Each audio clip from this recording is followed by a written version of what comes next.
magandang buhay Pilipinas! Magandang buhay mga ka-okay! And for today's video, pag-usapan natin yung isa sa napakahalagang component ng physical fitness at ito yung flexibility. Okay, now let's go to the meaning. Flexibility is the ability of the joints to move beyond their normal range of motion easily and without injury.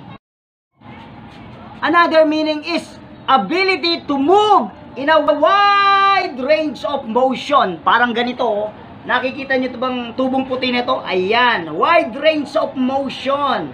Ayan. So, next is alam nyo ba yung ito, yung rubber, na-imagine nyo yung rubber, ito. Ayan, nababatak mo. Ayan. Ayun. So, yan ang ibig sabihin ng flexibility, na meron kang kakayahan na mag-unat ng yung joints at muscles. Ano ang ibig sabihin? You can move as far as you can. You can move as far as you can. You can easily bend. Bend side, bend forward, easily and without injury, na hindi ka nagkakaroon, din na nakitang yung mga balakang. At isang napakagandang halimbawa ng flexibility, yung mga gymnast at yung mga ballet dancer. Ayun. So, kaya napaka-importante ng flexibility at ito ay napakaganda ng effect. Ano ang mga positibong epekto ng flexibility sa ating katawan? Una, it improves. Ano ba yung ini-improve nito? One is yung mobility. Ano ba yung mobility na yon? Ito yung mabilisang paggalaw. Nadidevelop, nag-i-improve yung iyong paggalaw. So, ibig sabihin, mabilis kang nakakagalaw. Iyon ang isang magandang epekto ng flexibility. At pagdating sa mga bagay-bagay na ating gagawin, magagawa mo yung best performance mo. Kung ikaw ay manlalaro, maibibigay mo yung 100% performance mo. Okay, ano pa? Ano pang ini-improve?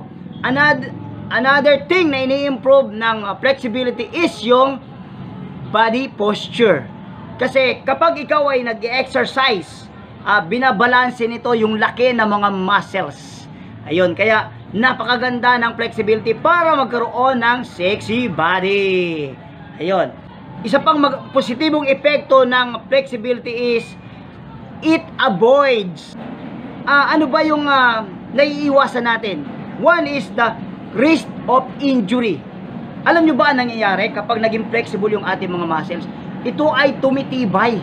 Kaya naiiwasan natin yung mga injuries kasi flexible yung ating mga muscles. Ayun. Naiiwasan din yung mga pamamaga ng mga muscles. Kaya nga nababalanse yung laki ng ating mga muscles. Kaya nadidevelop din yung body posture. Kaya napakaganda ng talagang ma-develop ang ating flexibility dahil napakalaking tulong nito sa ating paggalaw sa araw-araw.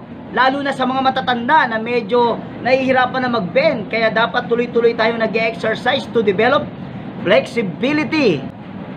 Ano ba yung mga exercise para ma-develop ang flexibility? Napakasimple. Stretching exercises. Inuulit ko, stretching exercises. Lahat ng ehersisyo na binabatak, inuunat ang mga parte ng ating katawan. Stretching exercises. At napakagandang halimbawa nitong stretching exercises na to, yung static stretching and dynamic stretching. Now, kung gusto mong ma-develop ng gusto yung flexibility, gawin mo yung static stretching. Ito yung stretching na naka-stay ka lang sa isang lugar. Pwedeng patayo, pwedeng paupo at pahiga ng mga stretching. At meron akong video niyan na makikita nyo sa aking flexibility videos. Okay? And another thing is yung dynamic stretching. Yung dynamic stretching naman, the best para sa mga atleta na sasabak sa labanan. Dahil ito yung napakagandang mga stretching para sa mga atleta. Ayun. So now, in application sa ating buhay, kailangan natin ng flexibility sa ating buhay. Dahil hindi tayo lamang ang nabubuhay sa mundo. Marami tayong mga kasama. Kaya dapat marunong tayong makipamuhay sa mayayaman, sa mahihirap. Di ba?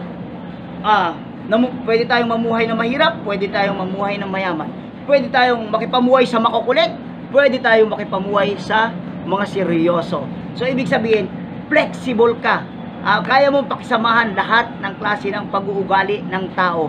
At kaya mong mabuhay sa kahirapan man, sa kayamanan man, o sa kahirapan man.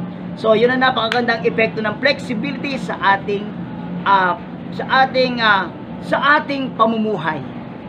Ayun, sana'y meron kayong natutunan sa ating pinag-usapan sa araw na ito, at ito yung flexibility, at abangan nyo ang ating mga susunod na video about physical fitness. Maraming salamat po sa inyong panonood. Mabuhay kayong lahat. God bless you all. Bye-bye!